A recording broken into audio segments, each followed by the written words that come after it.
Hello everyone, আজকে আমাদের বাসায় যা রান্না হচ্ছে আপনাদের সাথে শেয়ার করছি। এখানে দেখতে পাচ্ছেন পেঁয়াজ কুচি, এখানে টমেটো কুচি, এখানে হলো ওগুলো ধনিয়া পাতা কুচি, এখানে মাছ, আচ্ছা এখানে হচ্ছে একটু আস্ত মুরগি, এখানে ঢেঁড়স ঢেঁড়স, আর এখানে রয়েছে গরুর মাংস দেখতে পাচ্ছেন।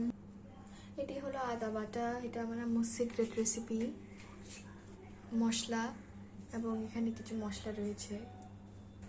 এখন গাইস আপনাদের দেখাবো ঢেঁড়স এবং মাছের রেসিপি। প্রথমে একটি ডেকচির মধ্যে একটু করে তেল দিবে,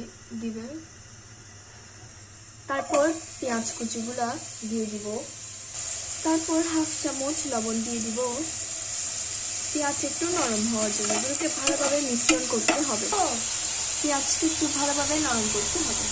তারপর অন্য আরেকটি ডেকচিতে আরেকটু করে তেল দিতে হবে আমি দেখাচ্ছি, এবং অন্য একটি সেই বাটির মধ্যে পেঁয়াজ দিয়ে, তারপর আমরা এখান থেকে কিছু হলুদ দিয়ে দিব,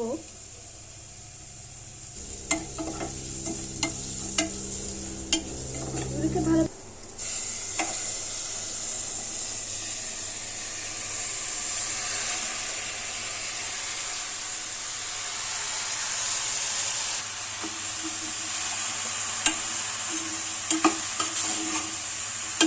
তারপর ঢেঁড়সগুলা সেই পেঁয়াজের মধ্যে দিয়ে দিব এবং এগুলোকে ভালোভাবে মিশ্রণ করব।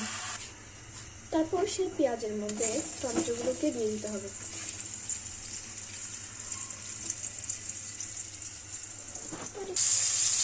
তারপর একটু করে মশলা দিয়ে দিব,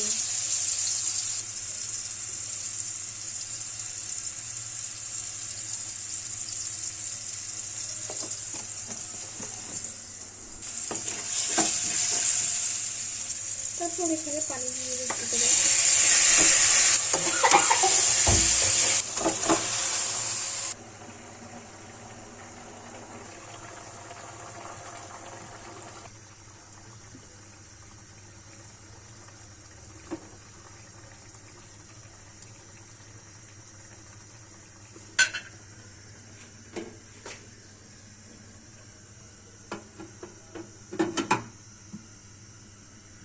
তুলি।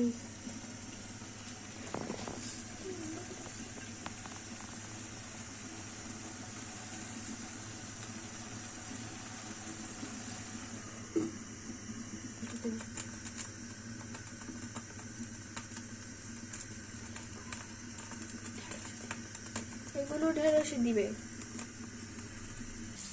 এখন হচ্ছে ঢেঁড়স কুড়োর রেসিপি। এখানে আমরা প্রথমে লবণ দিয়ে দিব, তারপর হচ্ছে মরিচ বাটা দিয়ে দিব, গুঁড়া দিয়ে দিব, হলুদ দিয়ে দিব, এবং কিছু মশলা দিয়ে দিব। তারপর আমার আম্মু সেই সিক্রেট রেসিপিটি দিয়ে দিব, মশলাটি দিয়ে দিব, সিক্রেট মশলাটা দিয়ে দিব।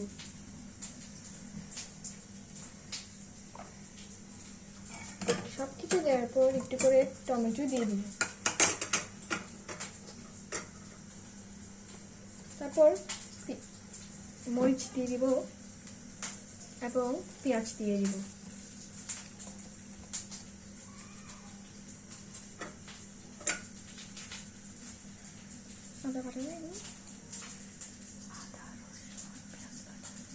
তারপর আদা রসুন পেঁয়াজ বাটা দিয়ে দিব একসাথে ব্লেন্ডার করে 2 চামচ। তারপর এগুলোকে খুব ভালোভাবে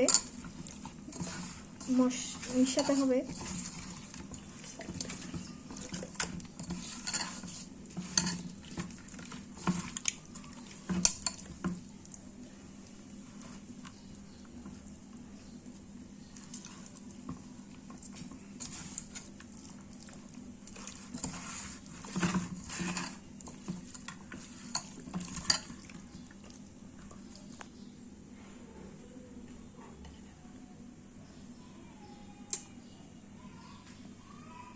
তারপর একটু করে পানি দিতে হবে।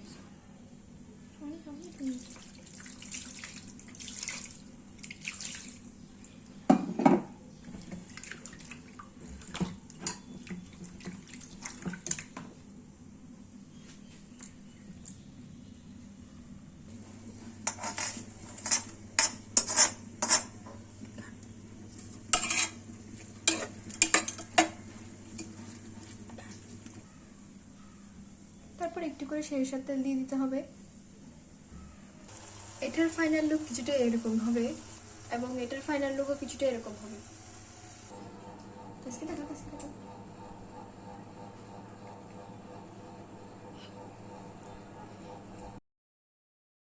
এখন গরুর মাংস রান্না করার জন্য যা যা উপকরণ লাগে তা আপনাদের সাথে শেয়ার করছি। এখানে দেখতে পাচ্ছেন টমেটো কুচি, তারপর হচ্ছে আলু, টমেটো, পেঁয়াজ, ধনিয়া পাতা, আদা বাটা, পেঁয়াজ বাটা, তারপর হচ্ছে গরুর মাংস, বিভিন্ন ধরনের মশলা উপকরণ যা আমাদের লাগে। তারপর হচ্ছে এটা হচ্ছে আমার আম্মুর সিক্রেট মশলা, সরিষার তেল, সয়াবিন তেল ইত্যাদি আমাদের উপকরণ লাগবে। প্রথমে একটি ডেকচির মধ্যে সয়াবিন তেল দিয়ে দিব, তারপরে সরিষার তেল, তারপরে পেঁয়াজ কুচি দিয়ে দিব,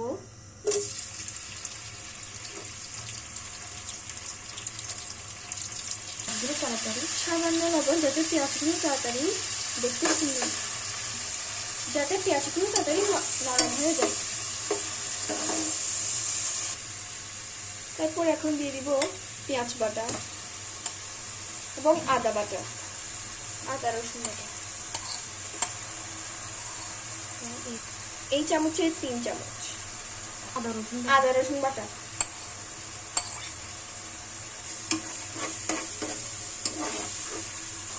তারপর একটু করে মরিচের গুঁড়া দিয়ে দিব 2 চামচ, তারপরে হলুদ, তারপরে একটু মশলা, এটিও 2 চামচ দিতে হবে। তারপর আমার মায়ের সিক্রেট মশলা, তারপর টমেটো কুচি, তারপর হাফ গ্লাস গরম পানি দিয়ে দিব।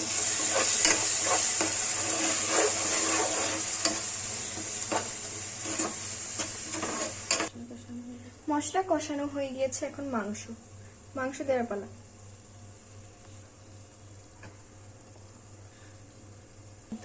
মশলা কষানো হয়ে গিয়েছে, এখন হচ্ছে মাংসের পালা।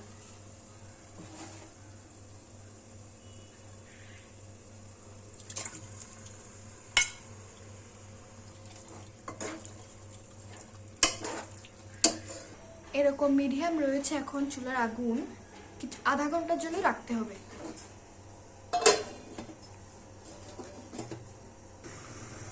তারপরে বন্ধুরা 30 মিনিট পর আমরা মাংসের মধ্যে আলুগুলো দিয়ে দিব।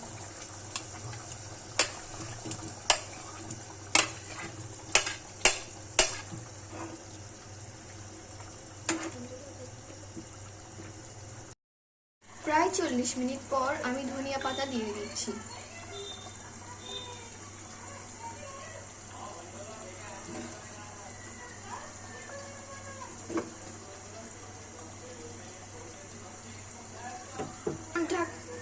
এখন ঢাকনা দিয়ে বন্ধ করে দিব, চুলার জালটি বন্ধ করে দিব।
আসসালামু আলাইকুম গাইস, আমার আম্মুর রান্না অনেক মজা হয়েছে মাশাআল্লাহ।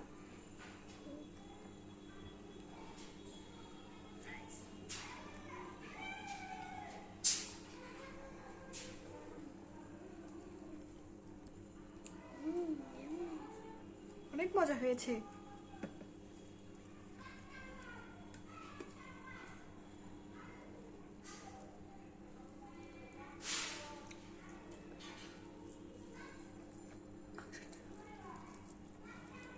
মাংসটা একদম নরম হয়েছে অনেক।